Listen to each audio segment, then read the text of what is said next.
So modification after modification and modification because we modified. That's where we sit today. And where we last left off, we put some Assassinators and Can-Am beadlock rims. And because of that, I have some inner fender wear and rub. So what we have today is some SuperATV A-arms. And what these are gonna do is not only give you a little bit of clearance right here, which is nice, but I didn't really need. The biggest thing it's gonna do for me is bring this whole tire forward. So if you really think about it, when you put these tires on and you have rub, the first thing everyone jumps to is spacers. Now, what that would do is bring my tire out and end up actually rubbing at the fender here.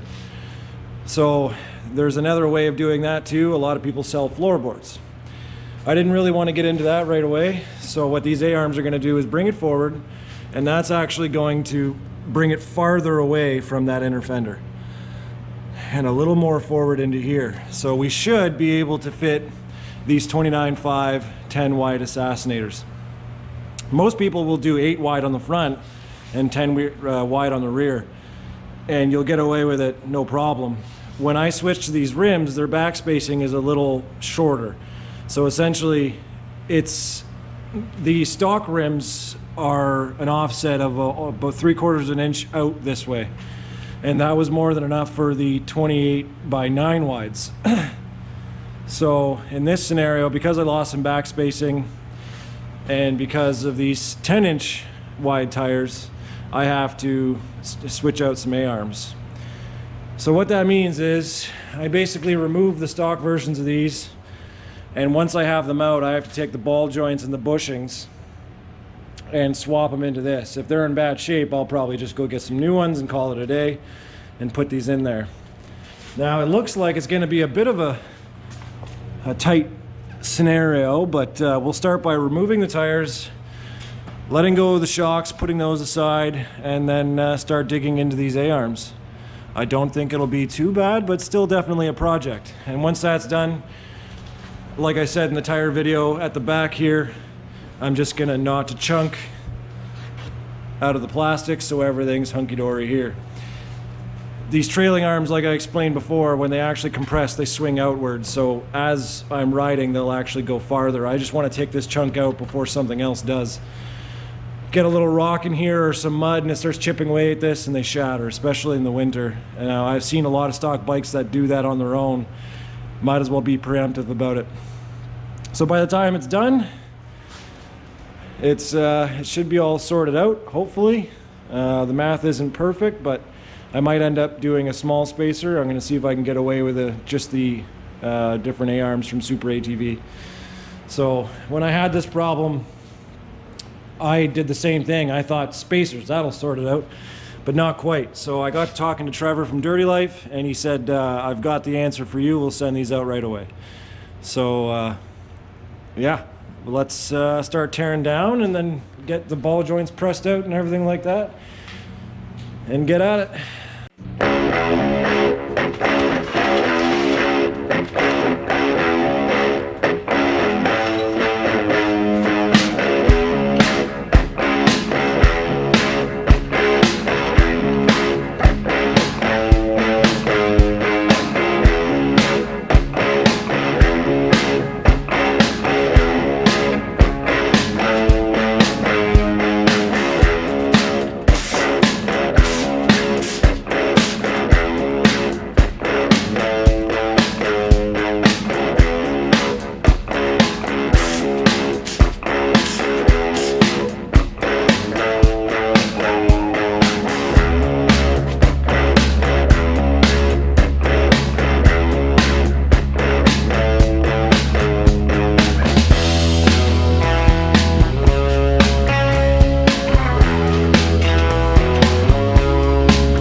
Okay, so tires are off. Let's make sure I got enough light for you guys. And the first thing we're going to do is take off this brake line. It's all mounted to the upper A-arm.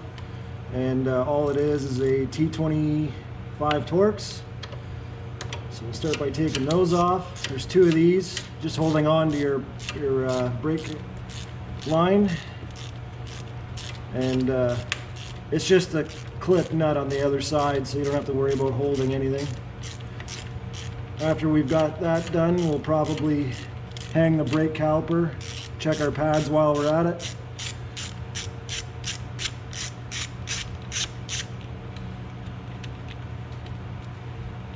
And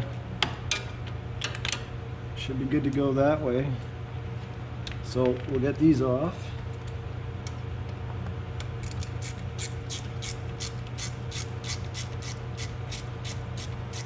The new A-arms have new mounting locations for your brake line. They're well prepared for all of this. So you're going to be throwing away a few things.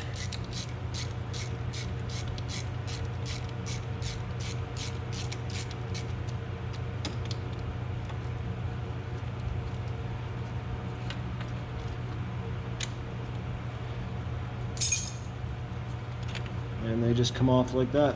So these are the retaining clips on the other side, very popular for Can-Am to use, and it's kind of nice because there's a lot of locations where you can't get a wrench on the other side or something to actually hold it. So these allow you to take it off just one-sided. As a mechanic, I'm a big fan of these until they stop working, but while they work, they're fantastic. I've got a whole lot of gunk and history in there.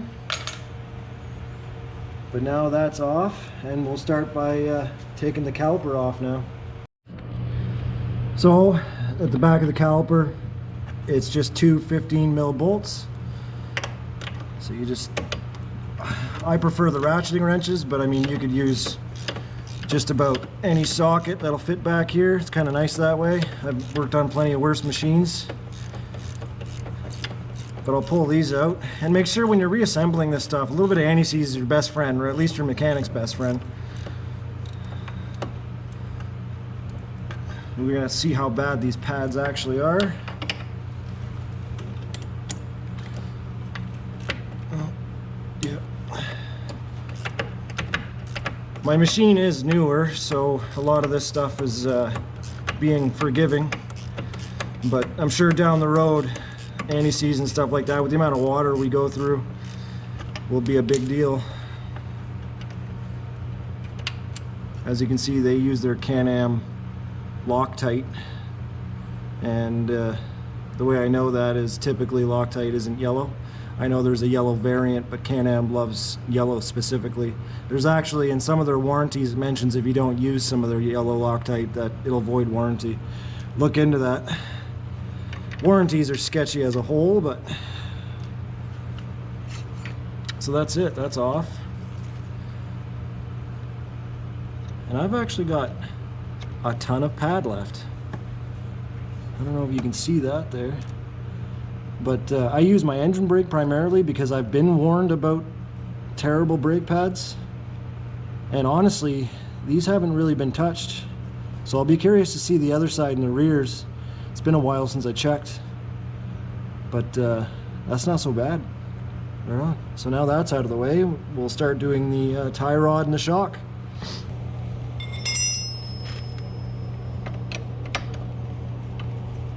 There we go. So the top is held on by 15mm, and then you take your 19 to the bottom and zing that off. Should be able to pull that out. Make sure you keep all your washers and nuts. And now we got one more thing out of the way. Next up is obviously the shock. Everything should be 15mm, yep. That's another thing.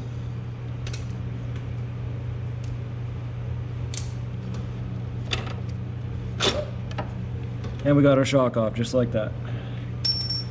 Now you can take the top of the shock off too, but I'm probably just going to string it up, get that out of the way, and then I can start working on the end on the hub. And separating that might be the most difficult part, just because they typically are seated really well. And we carry on. Now, I'm gonna wait for the camera to stop wobbling. Really? Probably my, oh, it's my furnace. Okay, so the bottom ball joint is just a bolt through cinch tight. So you've probably seen this before, but 15 mil nut on one side, and the upper ball joint is the 19 mil nut. So the top one, you'll have to just get a typical wrench in there and take your time turning that. And the bottom, you can just zing off real quick and then just punch the bolt through. And it's pretty much that easy.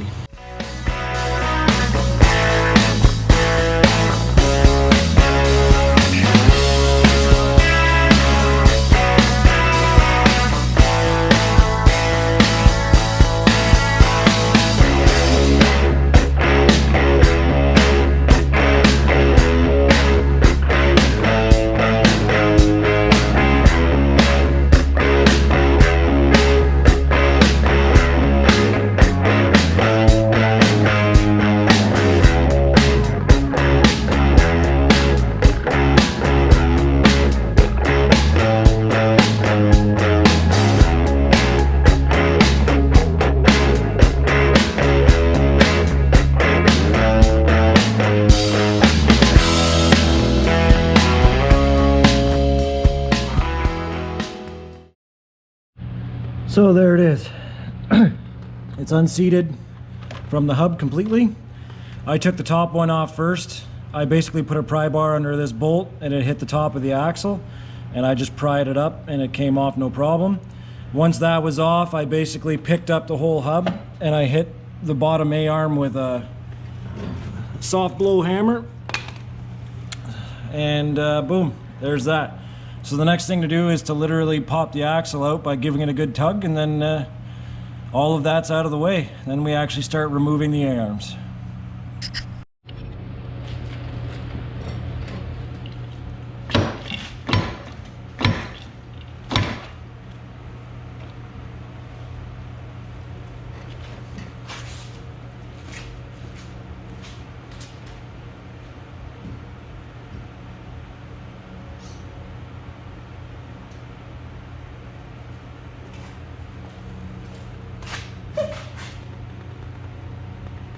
Good news is the seal's working really well. Front diff's in good shape. I just got a little bit of dust and debris and water underneath the dust shield. So everything's doing its job, and that's good. So now we have to basically start getting in some of these tight spots and getting the bolts and pulling this whole bottom top A-arm out. So not so bad. So far I'm about 20 minutes into this, maybe. Let me check the time. Yeah, I'm about 20 minutes into this so far. So, yeah, pretty quick job. We'll see how this next part goes anyway. So to get this bottom A-arm, what we're gonna have to do is, you can see that a lot of these bolts are really close together. You'll never get the nut off. So what we're gonna do is actually pull back the front fascia here, this little plastic protector, and we're gonna take the diff carrier bolt here out, so that we have room to pull off this side of the bottom A-arm. And I'll be able to grab the bolt from the other side of this cover. And this side's pretty well self-explanatory. When we get to the top, I'm gonna be doing some finger pinching probably, but not a big deal. Some of them are in kind of tight spots, so we'll get there when we get there.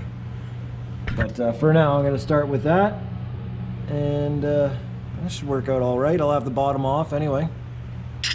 So as I said, this side was super easy to come off. No problems there. You'll figure that out, no problem. Everything's 15 mil for these. Zero issue that way. Now this guy, like I said, I had to separate that front cover. It's a T30 and a 14 or a 13 mil that you pull out to pull that forward. So I was able to get enough space to get a ratchet in there on one side, and then just use the 15 mil for this side and get it off of there. As you can see, I did back up that other bolt that carries the diff, and I should be able to get this out of here no problem now. So these are one of those things that you have to find the right tool that fits in places, or you can do it the other way where you disassemble everything. It's up to you. But so far I'll have this bottom A-arm off no problem. And then it's all about figuring out the top one after that. So I suspected it would be like this, not much of an issue. Took me an extra 5 minutes to figure out which tool fit where. But no, it's all good. So we'll get that off and then figure out the top. So I got the bottom one off. Now, there might be better ways of doing it the way I did, but I got it out of there, and essentially you have to get the bolt from the back over here. And there's a little slotted hole where you see my index finger. Let's see, right there. And that's supposed to allow you to draw the bolt through and out towards the front. It just seems like mine was misaligned, so I had to basically push this side inwards and then lift it up so that this side would be down and I could pull the bolt out. So you're gonna be up for a fight here most likely. But now that that's done, I've got the lower out of there. I'm probably gonna take a look at removing this little piece of plastic here, or at least being able to pull it back, because it looks like I'm gonna be up for a little bit of a fight on the upper here too. Now, the other side looks pretty easy to me. So you can see it right about there, and that'll be no problem. But a little concerned about this side. So I just got to make a little bit of room in there for my hands, and then I'll be good to go that way. But there it is. It's off. It's hilarious how much smaller it is to these units. Like, SuperATV beefed these up. They're gigantic. So hopefully it's not too much of a fight, but I'm probably going to be looking at replacing these bushings, or at least the shim on the opposite end. They're not in bad shape or anything, but while I'm in here, you might as well replace them. So I'll see if I can get my hands on some of those, and we will pull the top off now. So 4 pop tabs, little plastic pop tabs, and I have full access to the top here. And you can see the 2 bolts on top there for both our A-arms on either side. So that's nice. And the back one, like I've showed you guys, is really easy anyway. So the top one is actually super easy. It's just this bottom one you got to fight with right here. So I'll have one hole set off in a second, and basically repeat that on the other side. And then I'll take all the stuff out of the old ones, slap them in the new ones as long as they're still serviceable, and not a bad job. Not a bad job at all. It's you'll, you know, bloody knuckle and everything. There's no rest for the wicked for sure. But carrying on, we'll get that done. And like I said, I'm not going to bore you with doing it on the other side. Nothing will change, I suspect. So that's all good. So as I suspected, the top A-arm is very, very easy to get. You can see where it was housed there and right there. It's a much smaller piece. So I was able to, once taking out this plastic, get my hand in there no problem and remove that entire piece there. So that is the removal process. I'm going to do the same for the other side. Bring this to a shop with a decent press and make sure those go into the new units. And I'm probably going to have to, you have to be careful, because these are essentially bushing washers, for a lack of better terms. And you're going to want probably new ones of these if you bent them in the process like I did. They might be savable, but why take the chance when you have it out? You don't want to do this job twice for something silly like that. So there it is. I'm excited to get these new A-arms in, much beefier, and get 1.5 inches forward so that my tire doesn't rub against this guy here. It's a bit of a task. I'm going to tear apart the other side, and tomorrow I'll go get those pressed and then put them back in. Right on, guys, and we'll keep moving forward. Okay, so our SuperATV A-arms are back from my buddy at the press shop. So he put in my ball joints and my bushings. The bushings you can definitely do at home. You can do the ball joints too if you've got the right tooling or you're very creative. I just didn't want to get into it when there's a buddy down the road that'll do it for 20 bucks. So we're gonna slap those on. And as you can imagine, it's literally the opposite of taking it off. So I'll just take a couple clips here and there, and if anything comes up, I'll let you know. But just make sure that when you put new bushings in and all that, it's heavily greased. It's a good time to do it. And just to have a good look at everything. By the time this is done, well, I suspect it'll take me about an hour or so to get this all back together. And while I've got it open, I'll probably clean up some stuff and make sure everything's happy.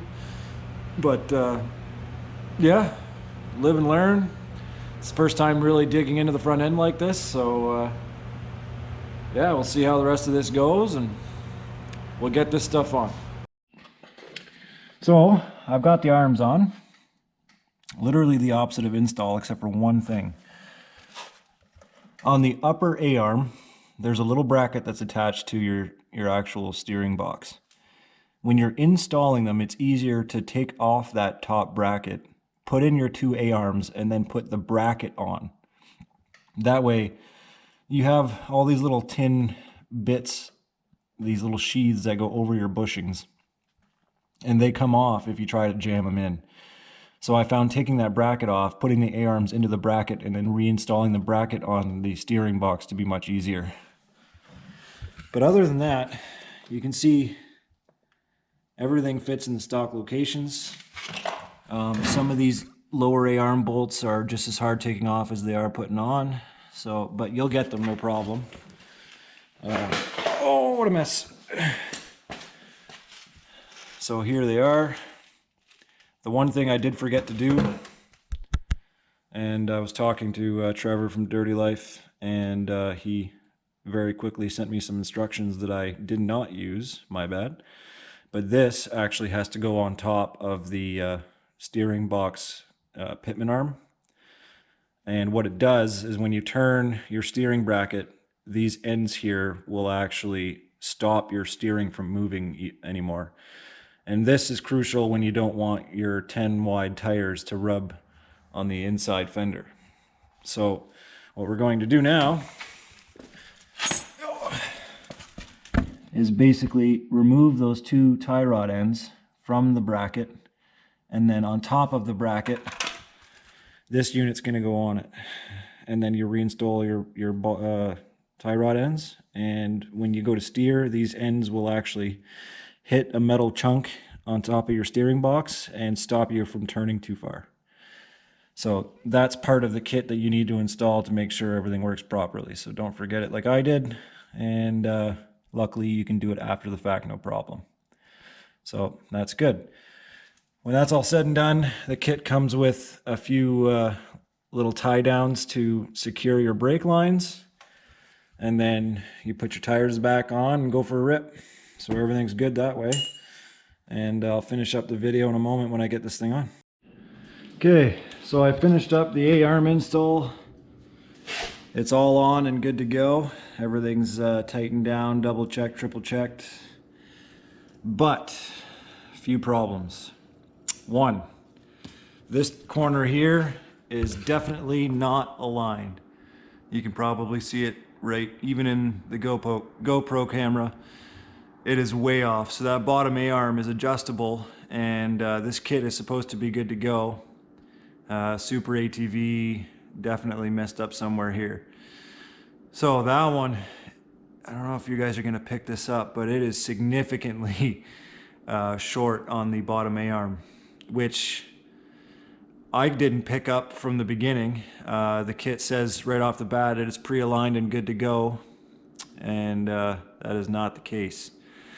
which pretty much means I have to disassemble again and put a couple rotations into that. The other side, as you can see, is good to go. It's straight. I'm happy with that. So that's all right. And as you guys know, the reason I did this kit was because I was rubbing on this inner fender plastic. Now, if I jack it out, I'm not rubbing there anymore, but I'm rubbing on my shock tower. And at the back, I'm actually rubbing on the bottom A-arm. There's a little stud here. I'm rubbing on that also. So instead of solving a problem, I ended up picking up three of them. So that was a lot of labor for not exactly what I was looking for. I believe once I solve the alignment, if I do a spacer, a small spacer, it'll all be sorted out.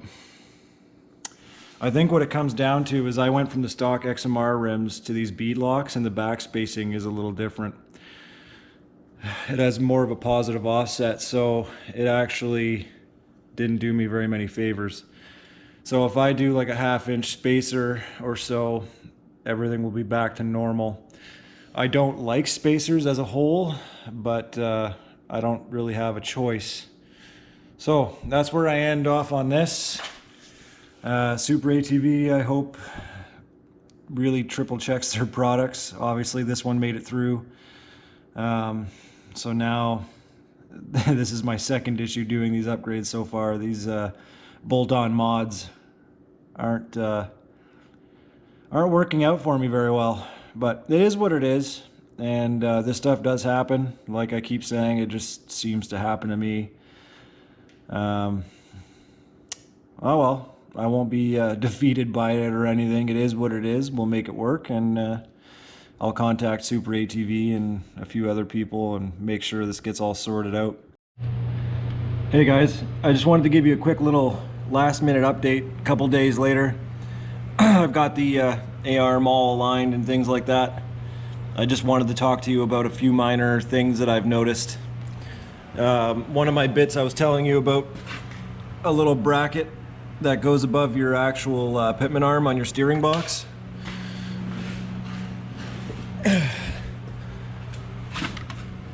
And I found that for whatever reason, I did it correctly according to the instructions. It doesn't actually do anything. The pitman arm maxes out, and the actual bar maxes out at the exact same point with it. So it's not actually stopping any steering from happening. And I'm gonna have to talk to SuperATV about that, because it's actually supposed to stop the steering before the pitman arm maxes out. That's the whole idea with that, so that you have a little bit less steering, but it stops it from bumping into different things. I still have some clearance issues against the shock tower and all that stuff, which I've already explained. And Trevor from Dirty Life is getting some 1-inch spacers for me, see if that works. So that's done. One thing I did notice is, it's kind of hard to see, but at max steering, that bottom boot there actually touches the lower A-arm. And I'm assuming that's what the steering stop is supposed to stop from happening, but it isn't. So I'm going to leave it at that for this video. In the next video, you'll see the spacers go on, and by then I should have some contact with SuperATV about some of these issues. So yeah, one problem into another. It snowballed pretty quickly, but it is what it is, and we'll carry on. The A-arms are on, everything's aligned. I don't have any funky not straight issues, so it's rideable, but I can barely steer right now because of the max out. So I'll change the offset with some spacers and I should be good to go. So thanks for watching. If you have any questions about this SuperATV A-arm kit, just let me know. And I'll be sure to help you out with my experience on the 18 Outlander with the SuperATV high clearance A-arm kit.